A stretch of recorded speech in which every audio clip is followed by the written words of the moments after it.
All right, we're back. We're on the other side of the shop. Today is Wednesday. You notice we have all of the cylinders and the pistons and the piston rings laid out on this workbench. All right, so what we did today, as you see, our counterweights have been removed, front and rear. This is the aft half of the crankshaft. We've already put the front half up before I remembered I needed to make a video. So see there's 3 holes. And we have 3 shoulder pins and castellated nuts. That's what holds these counterweights on. Now the front shoulder pins are different than the rear, so we have them labeled. Those 3 are for the front. Those 3 are for the rear. We've got our rear main crankshaft roller bearing right here. So this actually rides right on this bearing journal right here. So, and you see there's some threads before that. Well, that is for our lock nut right here. So we had to remove this. Now before we can remove it, we had to remove this lock washer. So we had to bend these tabs out of these notches right here. And once that happens, the whole nut is free to rotate. So we remove the lock nut, the lock tab washer, and then we used our bearing puller here to actually remove this bearing. So now, as far as counterweights are concerned, essentially, this is a small engine, so these are not dynamic balance weights, or I should say, they're not floating balance weights. So these, they bolt into these close tolerance holes here, and these bolt holes here are also close tolerance with these shoulder bolts. So they lock it on there pretty tight, and these don't actually move when the engine is running.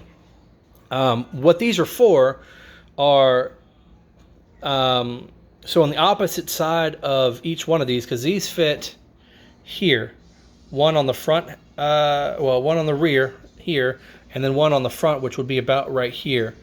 I'm sorry, the other way. It would go here, because this is where our crank pin goes.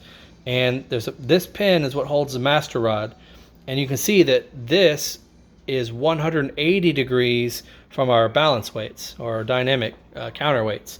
So these balance weights function to oppose the weight of not only the master rod but also the crank pin as it's cycling through its power stroke.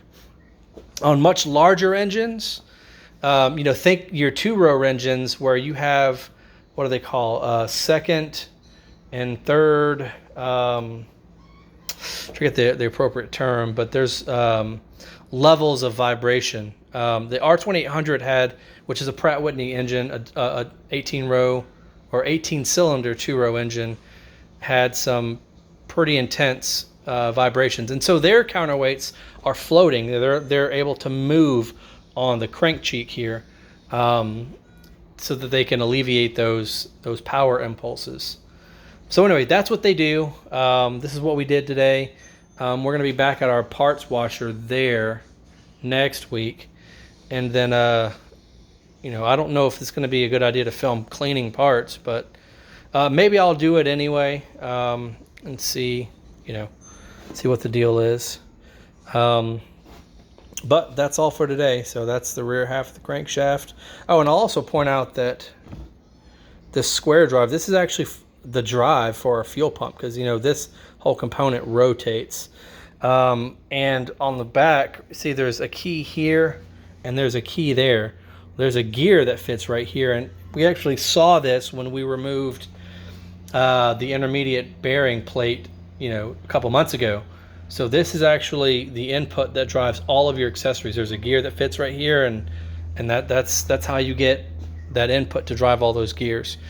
Actually, I'm going to make another video here pretty soon going over the rest of the gear train, so all of the accessories. We did the nose case timing for the push rods and for the valves. The next video I'm going to do about timing is actually going to be about all the accessories, the accessory gears, the drives, and all that kind of stuff. So look forward to it.